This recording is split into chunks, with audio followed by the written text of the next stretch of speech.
है दोस्तों, कैसे हैं? आशा करते हुए ठीक होंगे। आप लोग की पढ़ाई बहुत अच्छे से चलेगी। तो आप लोग थंबनेल देख के समझ में आ चुका होगा कि जो विद्युत आवेश क्षेत्र है, इलेक्ट्रिक चार्ज एंड फील्ड, उससे मैं 7 से 8 क्वेश्चन ऐसे निचोड़े हैं जो बहुत बार क्वेश्चन बार बार रिपीट होता है। और मैं इसी प्रकार का वीडियो लाते रहूंगा, मतलब चैप्टर वाइज चैप्टर क्वेश्चन का निचोड़ जो 2 नंबर में पूछा जाता है, इससे 5 नंबर का भी क्वेश्चन पूछ सकता है। कैसे पूछेगा इस वीडियो में आराम से देखें और ध्यान से देखिए और याद करा देंगे तुरंत। देखिए कि पहले विद्युत आवेश तथा क्षेत्र इस चैप्टर से, ये फिजिक्स का है, आप लोग समझ चुके हैं।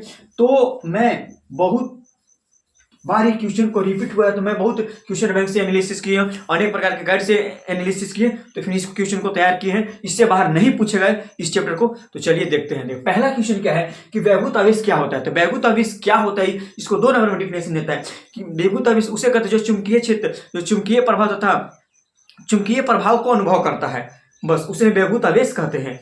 उसे भी वैद्युत आवेश कहते हैं। जो आप मतलब कि लिखिएगा ऐसे कि ऐसा आवेश जो विद्युतीय प्रभाव और चुंबकीय प्रभाव दोनों को उत्पन्न करता है, उसे ही वैद्युत आवेश कहते हैं। दूसरा क्वेश्चन है कि विद्युत आवेश का संरक्षण सिद्धांत क्या है। देखिए विद्युत आवेश का संरक्षण सिद्धांत उसे कहते हैं, देखिए आवेश ना तो उत्पन्न किया जा सकता है, नहीं नष्ट किया जा सकता है। इसको सिर्फ एक दूसरे में परिवर्तन किया जा सकता है, मतलब कि इसको दूसरे में डाला जा सकता है। आवेश को मतलब नहीं उत्पन्न होगा और नहीं नष्ट होगा, ये सिर्फ एक दूसरे में परिवर्तन किया जाता है, जिसे विद्युत आवेश का संरक्षण सिद्धांत कहते हैं। तीसरा क्वेश्चन क्या है कि विद्युत आवेश का क्वांटीकरण को लिखे। विद्युत आवेश का क्वांटीकरण मतलब कि Q बराबर Ne, इलेक्ट्रॉन के गुणज के विद्युत आवेश का क्वांटीकरण कहते हैं। समाप्त हो गया।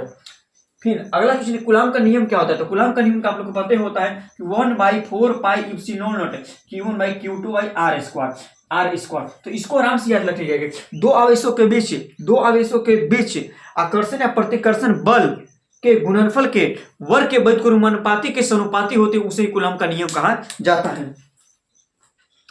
क्या दो आवेशों के बीच उत्पन्न आकर्षण या प्रतिकर्षण बल के गुणनफल वर्ग के व्युत्क्रमानुपाती के समानुपाती होते हैं, उसे ही कूलम का नियम कहा जाता है। अगला क्वेश्चन है विद्युत क्षेत्र क्या है। विद्युत क्षेत्र क्या है, यहां से मतलब कि विद्युत क्षेत्र माने कि देखिए मान लीजिए ये है ऐसे ये वो आवेश रखा है और इस पर अन्य आवेश आके जो अनुभव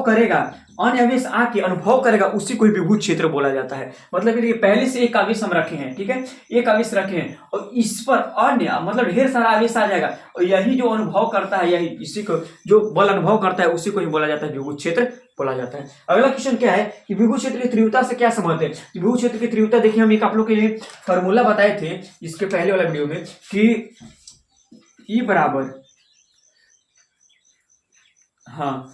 Q बाई विद्युत क्षेत्र की तीव्रता, F बराबर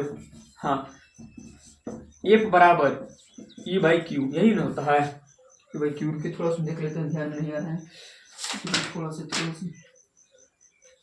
विद्युत क्षेत्र की तीव्रता E बराबर F बाई Q, सही तो लिख किए हाँ, ये शुरू में सही लिख देते E बराबर F बाई Q। तो देखिए इसी से बनेगा क्या कि एकांक आवेश को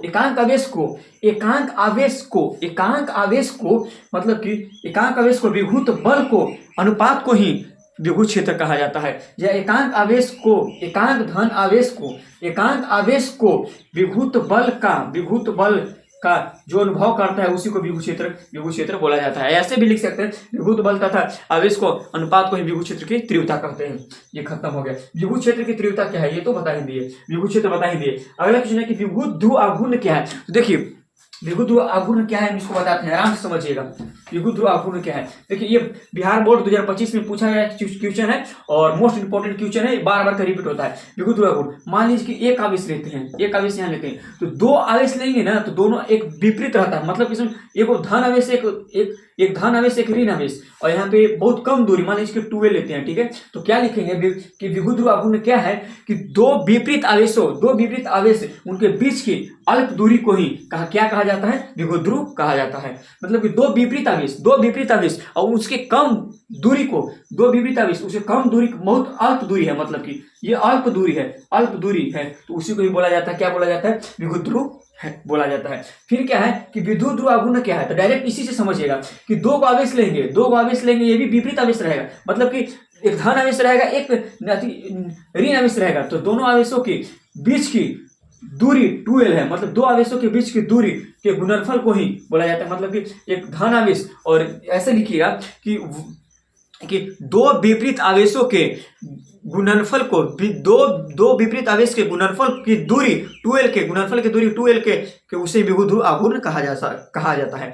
लिखिएगा, देखिए फिर से बता देते हैं कि विपरीत आवेश दो विपरीत आवेश उनके गुणनफल की दूरी को ही बोला जाता है विभुत ध्रुव आघूर्ण। मतलब कि गुणनफल की दूरी कितना 2l हो गया, कंप्लीट हो गया ना, पूरा कंप्लीट। और इसी प्रकार से आप लोग एकदम समझाएंगे, बोर्ड बता के नहीं लिख रहे थे आप बहुत वीडियो लंबा हो जाएगा इसलिए बोर्ड पर नहीं लिख रहे हैं। और आप लोग आराम से देख लीजिएगा, ये बहुत मोस्ट इंपॉर्टेंट क्वेश्चन है और ये बार बार का रिपीट हो गया क्वेश्चन है, तो आप लोग तैयार रहिएगा। और इसी प्रकार केमिस्ट्री का भी वीडियो आएगा, मैथ का भी और इंग्लिश, हर सब्जेक्ट का तैयारी कराएंगे, ठीक है, यहीं पे। ठीक है, तब तक के लिए जय हिंद, मिलते हैं, वंदे मातरम, जय हिंद। इसी प्रकार सपोर्ट दुलार देते रहिए।